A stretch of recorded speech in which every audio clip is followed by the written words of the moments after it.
how to get the data back from an activity. So for example, if you are having in one activity where you are going to take data from the another activity, so how we are going to do those activity? So whenever you start an activity from the main activity, so if you want to go for a second activity, the main activity will be paused. Whatever the original activity will be there, that will be get paused, and the whatever the new activity, that is a second activity, will be get enabled. Okay, that will be in the active mode. Okay, so if you want to go back to the previous activity, just you can press the back button, whatever you have in your device, or you can just call the finish method in the click handler in your code. That is the one thing. So if you want to launch a new activity, and after launching a new activity, from that activity, if you want to get back the results from that activity to the originating activity, that is main activity. So you need to know 3 steps. First one, include launching activity. Instead of including launched activity by the start activity method, we should call start activity for result method. Okay, so this method will take intent and request code as an argument. Okay, so instead of calling start activity, we can call, if you want to get the result back from the second activity to first activity, we should call the method start activity for results, where it takes an intent and request code. The second is create a new intent. So where we need to create a new intent? In the launched activity. Launched activity means in the second activity you need to create a new intent, and you should add a return data to that intent. Whatever the intent you have been created, for that we need to add a return data. Third step is implement on activity result. Where we need to use this method means in the originating activity, you need to use the method on activity result. Originating activity means in the main activity, or the main activity is there in our app, we need to use the method on activity result. Why we need to use this on activity result method means to process the return data. It means whatever the data it has been returned from the second activity, we need to process that data, so that we need to implement, for that we need to implement on activity result method in the main activity. Okay, so next is use start activity for result to launch the activity. So if you want to launch the activity from main activity to second activity, we need to use start activity for result method. So where to get the data back from the launched activity, the start activity with this method instead of start activity. So first point, what I said, it is an explanation. So start activity for result, where it takes a intent object with the request code. Whatever the request code we will give, that is the request code is the second argument, and the first argument will be the intent object. Whatever the intent object we have been created, we need to pass that intent object, where it is like a same method as start activity, where it takes an argument. That's it. Okay, the start activity for result method also needs request code. Okay, request code, it is an integer that identifies request and can be used to differentiate between the results what you process the data. So it is going to identify the results, whatever the data you have been processed, to return it.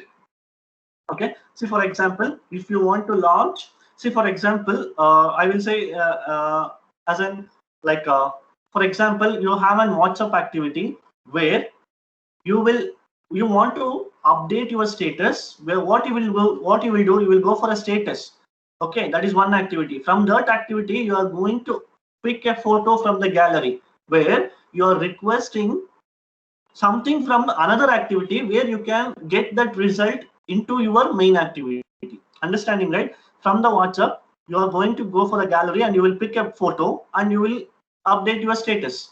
See, it means that photo is a data where you are going to return it to the main activity, that is WhatsApp status activity. So this is an example. Okay, see, maybe the request code is static integer variables. Okay, maybe the static integer variables.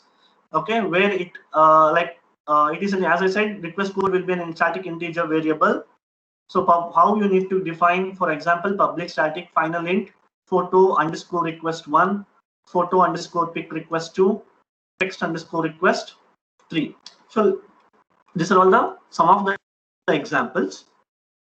Next, return a response from the activity. So I said that you are going to get the data from gallery photo to the WhatsApp status. So you are returning a response from the launched activity is gallery.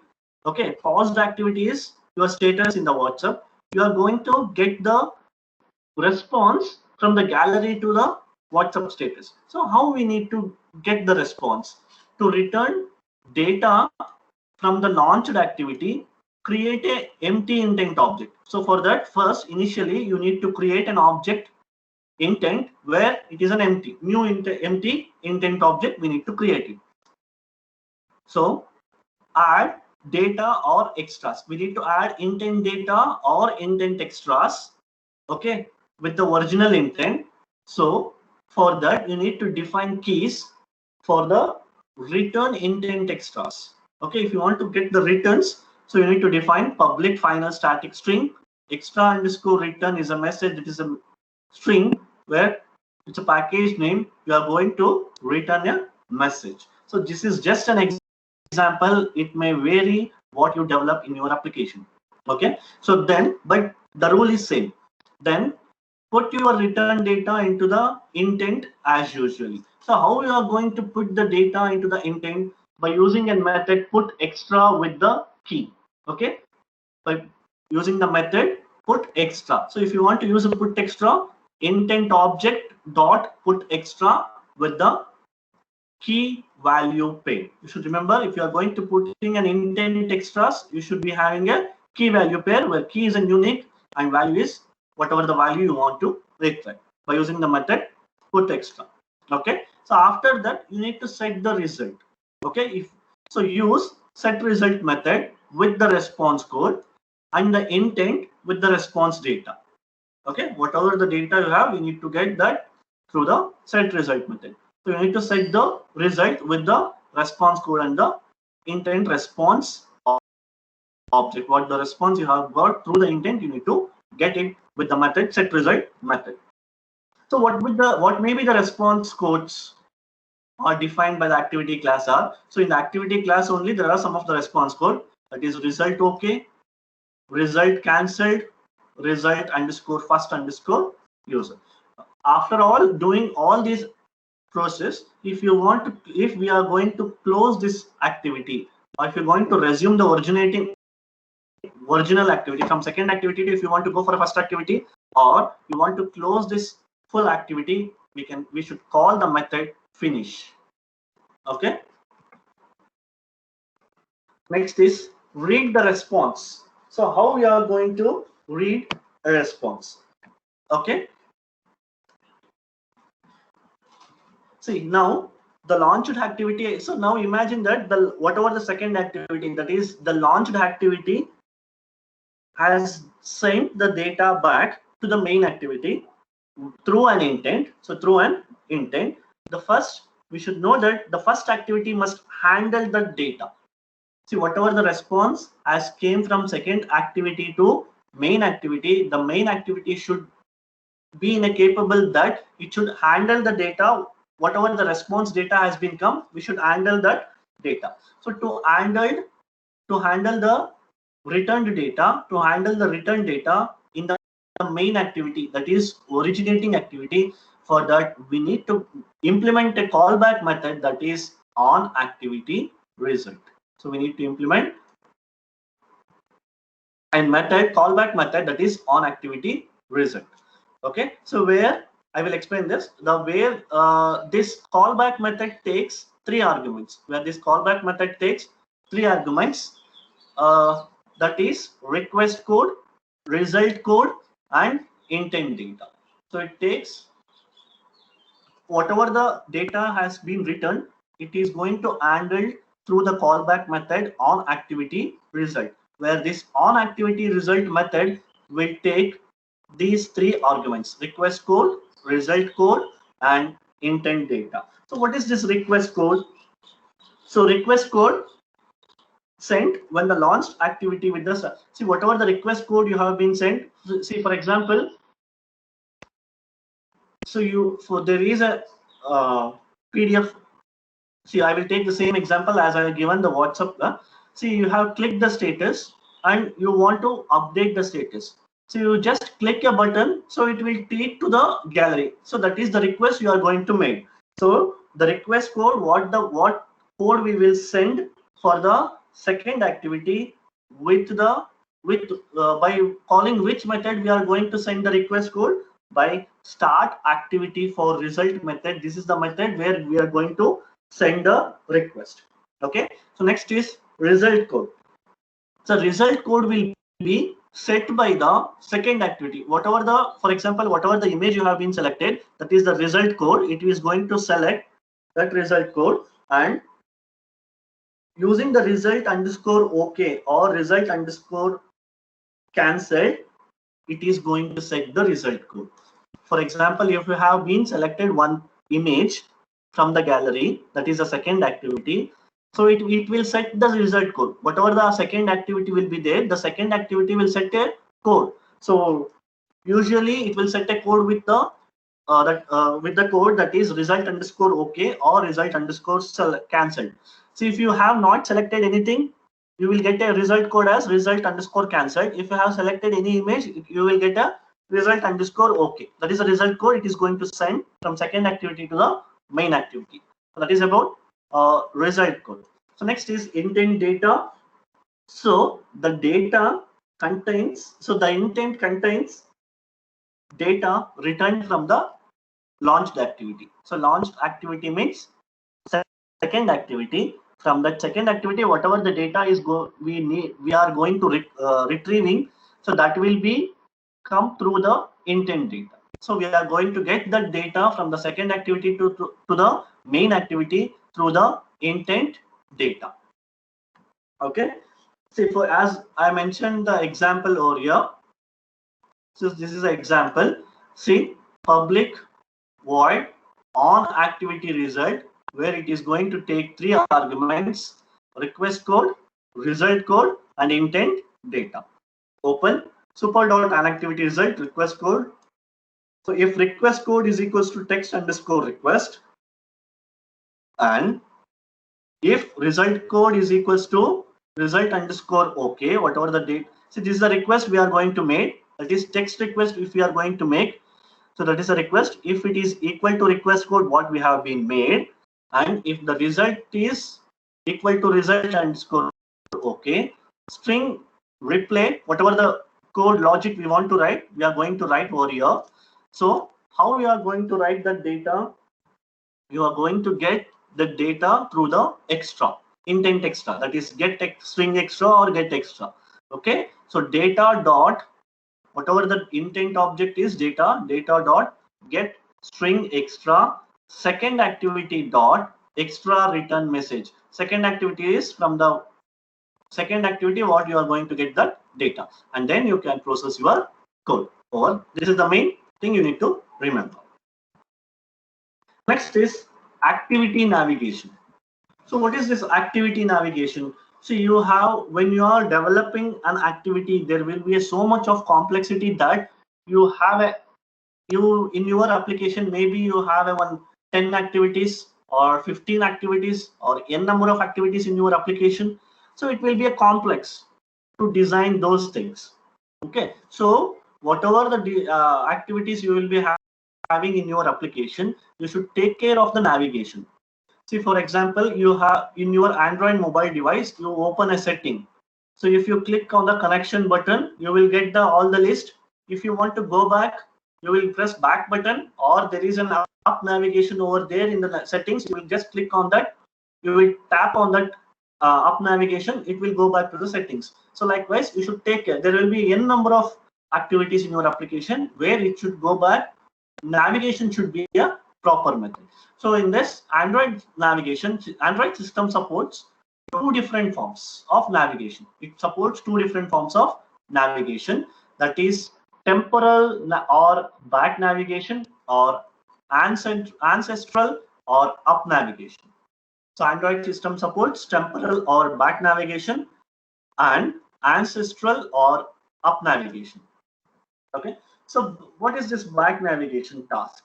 back navigation, task, and the backdate, backstack. What is this backstack? What is this back navigation? See, back navigation is also called temporal navigation. Why we will call this temporal navigation means because whatever the back button you have in your home screen that navigates to the previous one. Okay, so history recently viewed screen in the reverse chronological order. That's why we'll call it as a temporal navigation. So whatever the previous will be there, that will be in your backstack.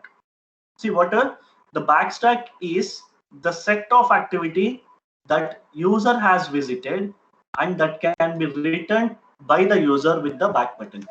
For example, see how this backstack work.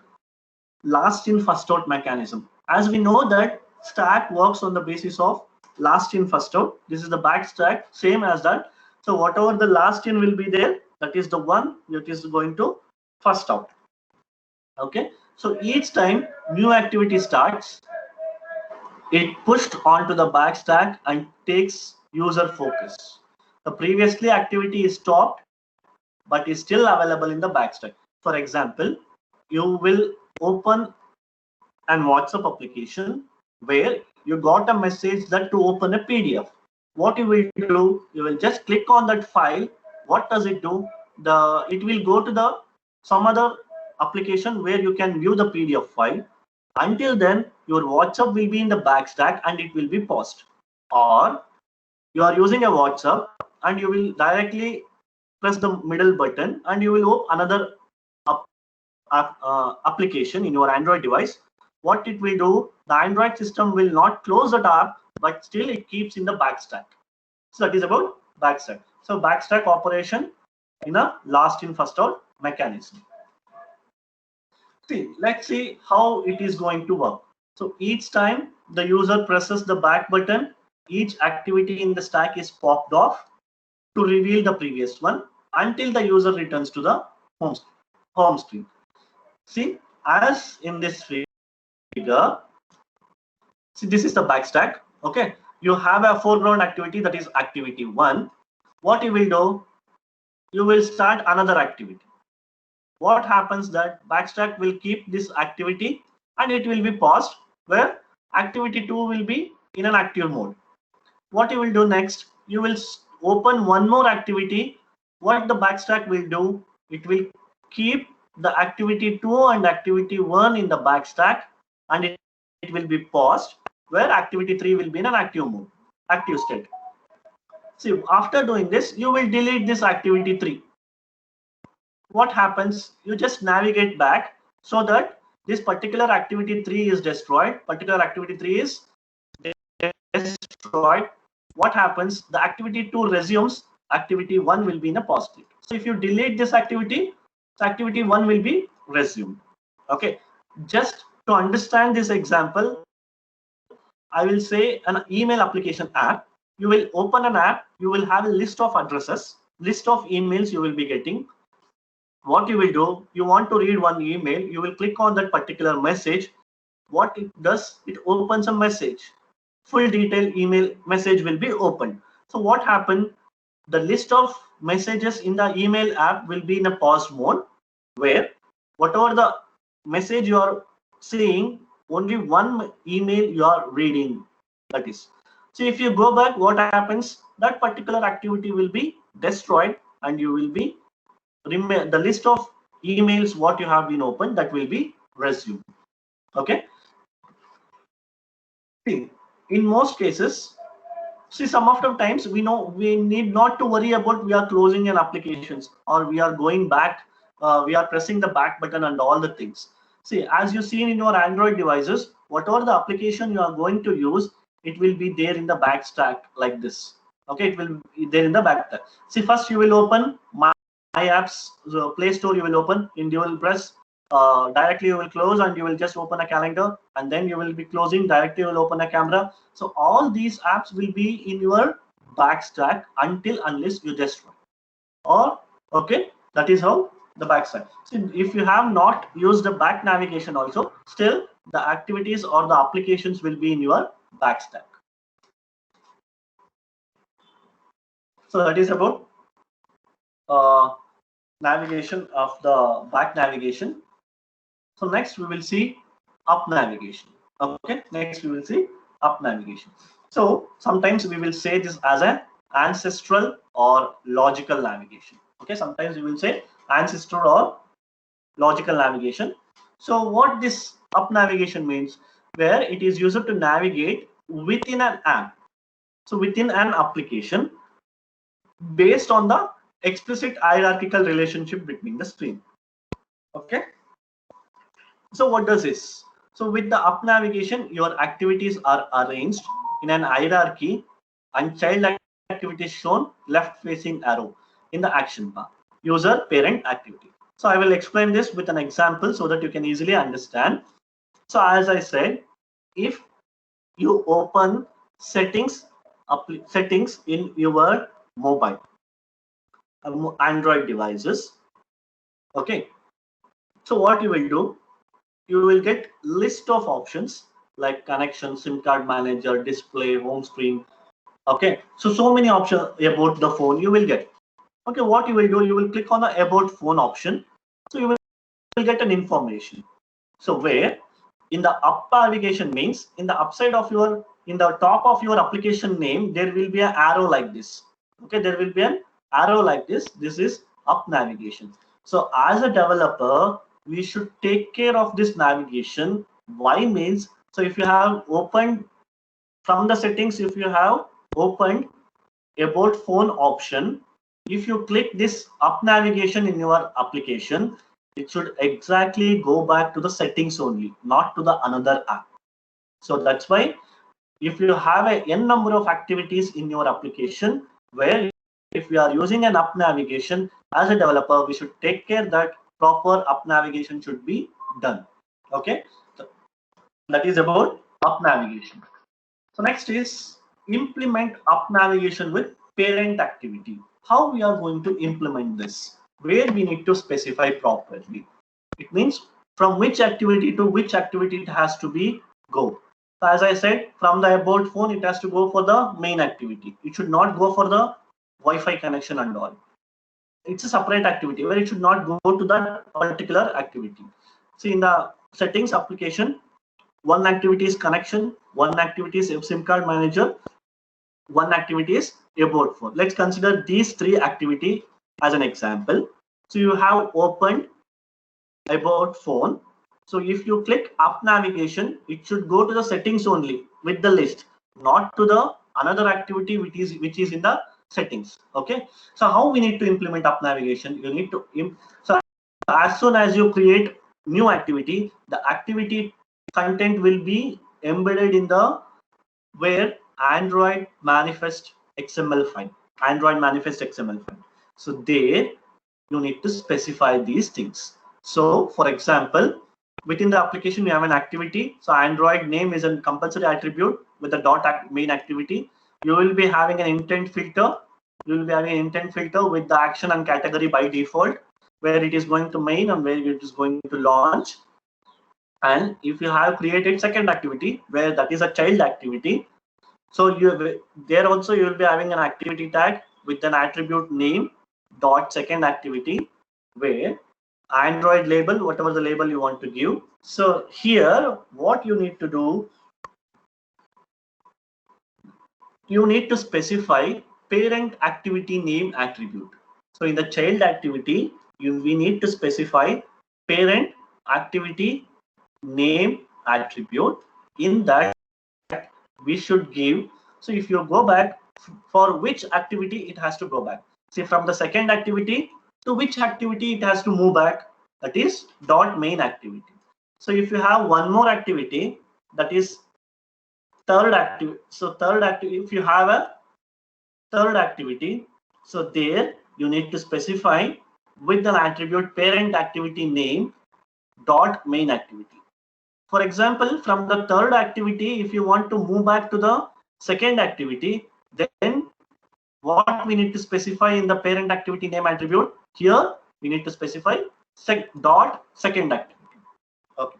So then if you want to support all the activities for the older versions of the Android also, then we need to include metadata. Then we need to include metadata